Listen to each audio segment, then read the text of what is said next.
সকল পঙ্কিরাজ ঘোড়ার ডানা কেটে দিয়েছিলেন। কিভাবে পঙ্কিরাজ ঘোড়ার ফাঁদে পড়ে তার আসরের নামাজ কাজা হয়ে গিয়েছিল। প্রিয় দর্শক, আজ ইসলামের ইতিহাসের এমন এক পয়গম্বর এবং এমন এক বাদশার কথা বলবো, যিনি ছিলেন সমস্ত পৃথিবীর বাদশাহ। শুধু মানুষ নয়, পশু পাখি, দৈত্য দানব, জিন, এমনকি বাতাসও তার হুকুম মেনে চলত। আর তিনি হলেন পৃথিবীর সর্ববৃহৎ সম্রাট, আল্লাহর পয়গম্বর হযরত সুলাইমান আলাইহিসসালাম। একদিন হযরত সুলাইমান আলাইহিসসালাম তার রাজসিংহাসনে বসেছিলেন।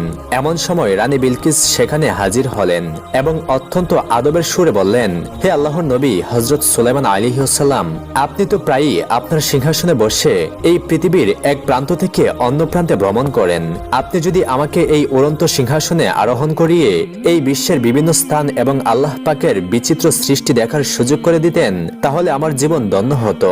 রানী বিলকিসের এই কথা শুনে হযরত সুলাইমান আলাইহিসসালাম কিছুক্ষণ চুপ থাকার পরে বললেন, আল্লাহ চাইলে নিশ্চয়ই আপনার এই আশা পূর্ণ হবে। অতঃপর তারা উড়ন্ত সিংহাসনে আরোহণ করলেন।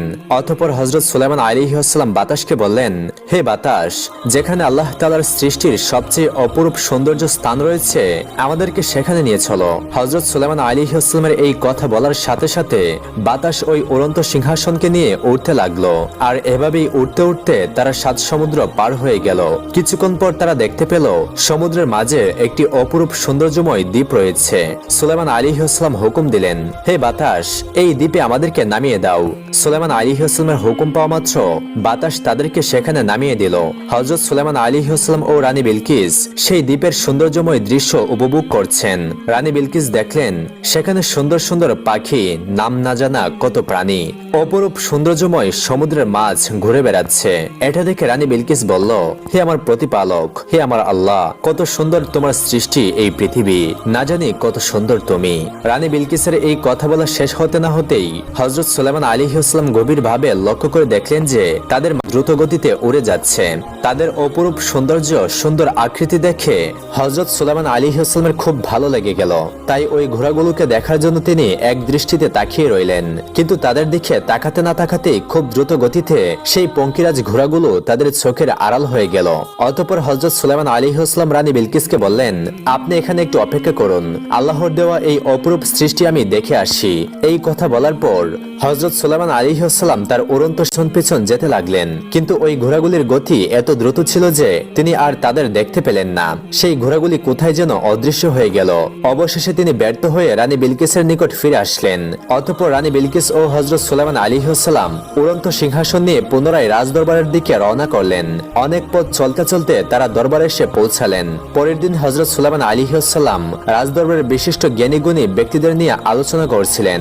তখন সুলাইমান আলাইহিসসালাম বললেন, আপনারা কেউ কি বলতে পারবেন অপরূপ সৌন্দর্যময় ডানাওয়ালা ঘোড়া যারা আকাশে দ্রুত গতিতে উড়ে যায় তাদের কোথায় পাওয়া যাবে? তখন সেখানে উপস্থিত থাকা একজন সেনা বলল, হুজুর, এমন ঘোড়া চোখে দেখা তো দূরের কথা, আমরা কখনো তার নাম পর্যন্ত শুনিনি। তবে হ্যাঁ, জিনেদের বাদশা হয়তো এই খবরটা বলতে পারবে।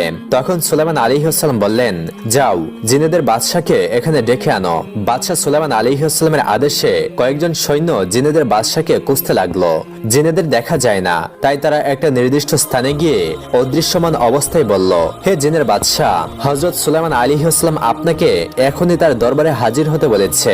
এই কথা বলে তারা সেখান থেকে চলে আসলো। সাথে সাথে জিনের বাদশা বাইরে বেরিয়ে আসলো এবং রাজদরবারের দিকে যেতে লাগলো। হঠাৎ জিনের বাদশা রাজদরবারে এসে পৌঁছালো এবং হযরত সুলাইমান আলাইহিসসালামকে বলতে লাগলো, হুজুর, আপনার আদেশ পালনে আমি একান্ত কর্তব্যপরায়ণ, আমাকে ডেকেছেন কেন? তখন হযরত সুলাইমান আলাইহিসসালাম বললেন, এখান থেকে কিছুটা দূরে সমুদ্রের মাঝে একটি দ্বীপ রয়েছে, আর ওই দ্বীপে কতগুলো ডানাওয়ালা ঘোড়া উড়ে যাচ্ছে, তাদের মধ্য থেকে কতগুলো ঘোড়াকে ধরে আনো। এই কথা শোনা মাত্রই জিনের বাদশা অত্যন্ত চিন্তিত এবং হতভম্ব হয়ে দাঁড়িয়ে রইল। তখন সুলাইমান আলাইহিসসালাম বললেন, কি ব্যাপার, তুমি কিছু বলছো না কেন? তুমি শীঘ্রই আমার এই আদেশ পালন করো। তখন জিনের বাদশা বলল, হুজুর, আমাকে অন্য কোনো আদেশ করুন, তা আমি পালন করব, কিন্তু দয়া করে এই আদেশ প্রত্যাহার করে নিন, আমাকে ক্ষমা করে দিন, এই আদেশ পালন করার ক্ষমতা আমাদের নেই। তখন পাশে থাকা একজন সৈন্য দমক দিয়ে বলল, কি বলছো? সুলাইমান আলাইহিসসালামের আদেশ তুমি পালন করতে পারবে না? তখন জিনের বাদশা বলল, হুজুর, ওই ঘোড়াগুলির গতি এত দ্রুত যে তাদের কাছে পৌঁছাতে না পৌঁছাতে তারা শূন্যে উড়ে যাবে, তাদের কাছে পৌঁছাতে পারবো না আমরা, তবে চন্দন নামক একজন জিন আছে যে আপনার ভয়ে সমুদ্রের গভীরে বসবাস করে, সে হয়তো এই কাজটা করতে পারবে।